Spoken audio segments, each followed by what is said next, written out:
about moving to San Diego, California and don't know where to begin? Well, then this video is for you. In this video, I'm going to be talking about the 7 steps to moving to San Diego, so stay tuned.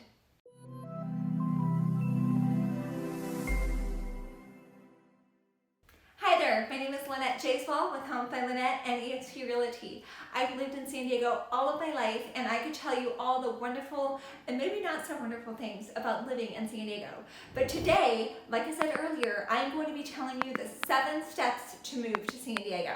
Perhaps you're looking to relocate because of a job offer, or maybe you just want to come to a place where there is better weather and sunshine year-round. Well, I've got you covered. Regardless of your reason for moving, if you're moving to San Diego, which is the best city in all of California in my slightly biased opinion, then this video is for you. But before I get started, I want to mention that I specialize in helping people narrow down where to live in San Diego because San Diego is pretty sprawled out. So I help people find their dream home that suits their lifestyle. So if you are someone who is watching this video and you're looking to move or relocate to the area, I absolutely love getting phone calls and talking to people who want to know more about living in San Diego. I will leave my contact information down below in the description box and you can feel free to reach out anytime through text, phone call, or email. So now let's get on with the video. The first step to moving to San Diego is to evaluate your financial position. This is kind of a 2-part step. It involves the employment and your current assets to purchase a new home.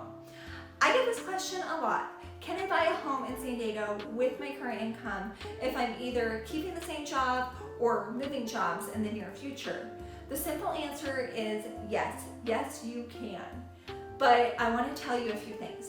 If you're changing jobs, it's okay if you have to secure a new job in order to relocate, but if you can delay that job change, I suggest doing that and waiting till after you close the house. But I get it. Some people have to make that job change.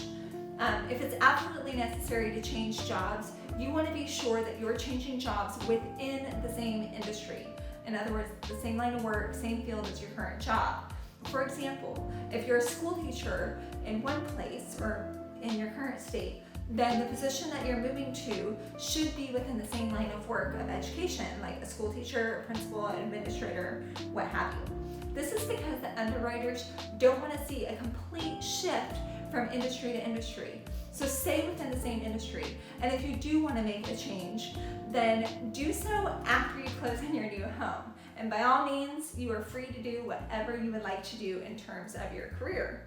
But if you are in another state and plan to keep your job when you move to California, make sure that your employer is okay with you being fully remote, because when it comes to employment verification, your lender is going to want to know that it is okay that you're moving in another city and that you will stay employed. Another thing to consider is if you're self-employed, the lender is going to ask for additional documentation to ensure that you can maintain your current income.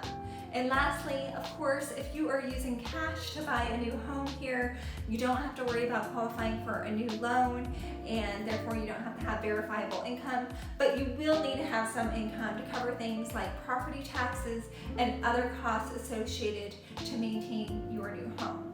So another part about getting finances in order is considering, do you have to sell your house in order to purchase a new one, or can you keep your house as a rental? If you decide you want to keep your current home as a rental, be sure that you qualify for an additional home loan, because they will look at things like debt to income ratios, and they'll want to see a signed lease agreement to show that you can cover that cost. Your rental income can qualify as income to help you qualify for your new home loan. So your lender can go into more detail on this. Besides renting your current home out, you may want to sell it and get the equity that you have to put towards the purchase of a new home here in San Diego. Or you may have to sell your home because you won't qualify for a loan otherwise.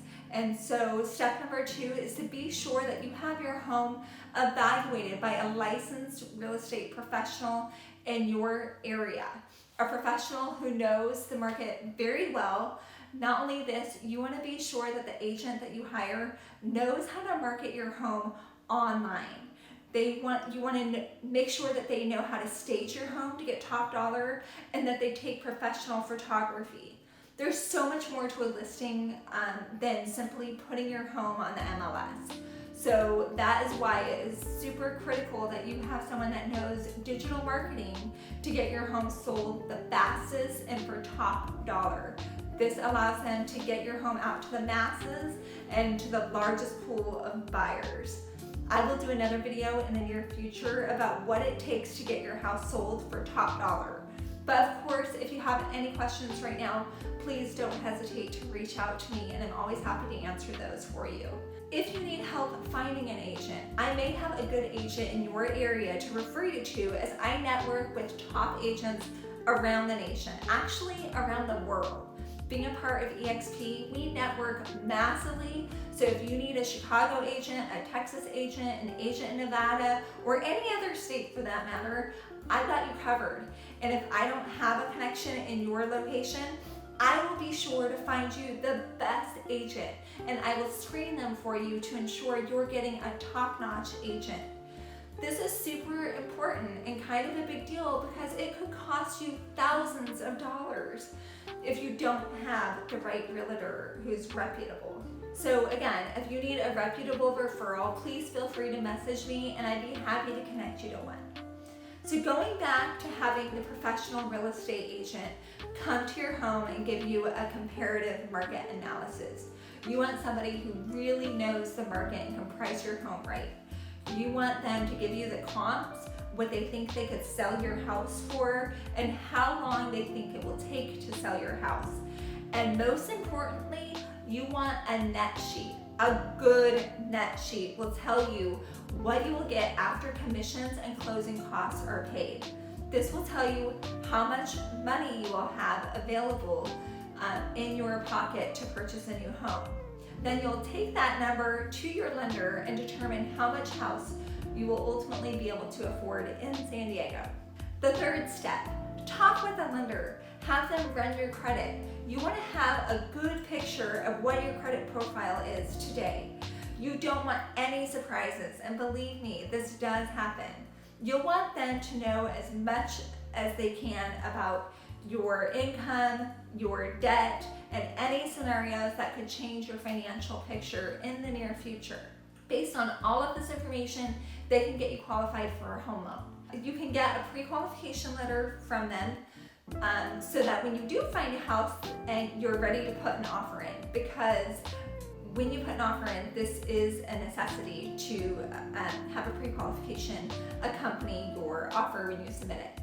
So even if you're several months from purchasing a new home, it's a good idea to have a good sense of what you will qualify, because even if you're not ready today, they can help put a plan together to help you qualify and be ready to purchase a home at a later time.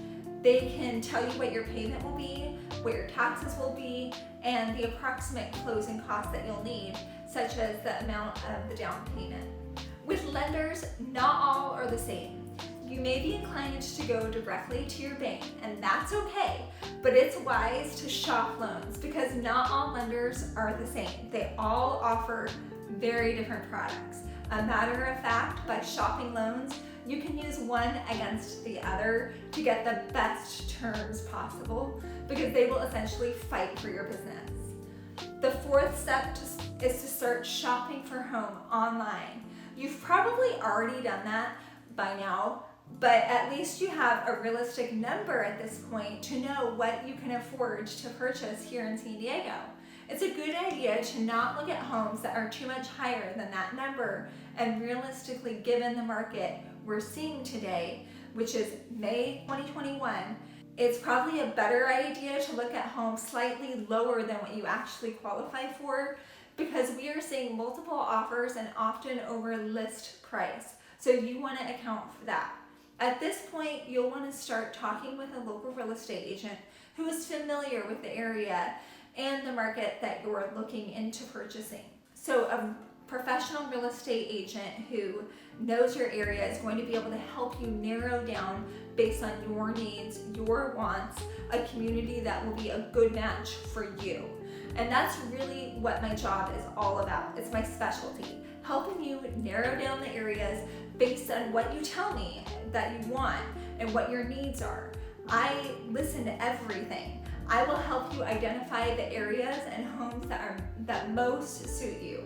I mean, you may find that perfect home in San Diego in your price range and everything looks great online, but you may not like that neighborhood because it's on a busy street or it's not a great neighborhood. That's where I come in and I'm able to provide some valuable insight.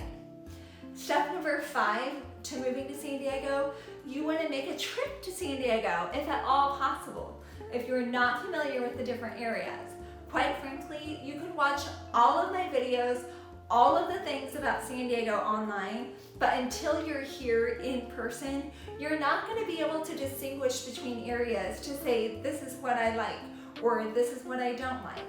You're going to get a feel when you're visiting here, like whether certain neighborhoods feel like home or not, or if this feels like the community you may want to live in. Maybe you thought you liked a certain part of San Diego, and once you get here, you may realize that that's not what you thought it was or what you expected. So if you can make a trip here, make a trip to San Diego and check out all of the area. Step number 6, once you've narrowed down where you want to live in San Diego, it's time to start the job search if you haven't already. Now, you may have already done this before step 5, and really you can do these in any order. Or maybe you already have a job that you're coming to San Diego for. Either way, once you have a job here, you're ready to hit the ground running and get that house hunt well underway. And lastly, number 7, this brings me to the final step. Get that pre-qualification letter if you haven't already done so that you are ready to submit an offer when you find your dream home. It's super competitive, so it's super important to get your offer in as early as you can. Now you can shop, shop, shop. It's important to note not to be discouraged that given the competitive market we're in right now, it may take several offers before you finally get an accepted offer. In other words, if your first offer isn't accepted, as hard as it might be, know that it simply wasn't meant to be, and a better house for you will come along. I promise you. I get it. It truly stinks when you submit an offer on what you think is your dream home and it gets rejected. But no, it just wasn't meant to be. In my experience, by the time my buyers have put 3 or 4 offers in, then finally get an offer on their dream house, they are so thankful of all those previous offers got rejected because they ultimately ended up exactly where they were supposed to be. So hopefully that sheds a little hope for you during this process. Once you do get an accepted offer, it's generally 30 to 45 days for the escrow period, depending on what type of loan you're getting. If it's a VA or FHA loan, we're actually seeing those take a little bit longer than usual because the demand is so high. A jumbo loan, you can generally get closed within 30 days. If there's no loan and you're paying cash, then that could really shorten the escrow period to about 2 weeks. But no matter what funding source you are using, this is why it's super important to have all of your financials in order to be able to secure the mortgage loan and get it funded so that you're able to close on your new home in a timely manner. So that's it. These are the 7 steps for moving to San Diego. I would be happy to help you through these 7 steps. And like I said earlier, if you are looking to move to the area, I absolutely love helping people. It's what I do every single day. Buying a home can be stressful, but it doesn't have to be with the right realtor by your side, like me. If you're looking for more information or more content around everything you need to know about living or relocating to San Diego, please consider clicking the subscribe button as well as the notification bell right next to that to get notified every single time I upload a video on this channel. Also, don't forget to check out some of my other videos that I have on this channel to help you stay up to date with everything you need to know about living in San Diego.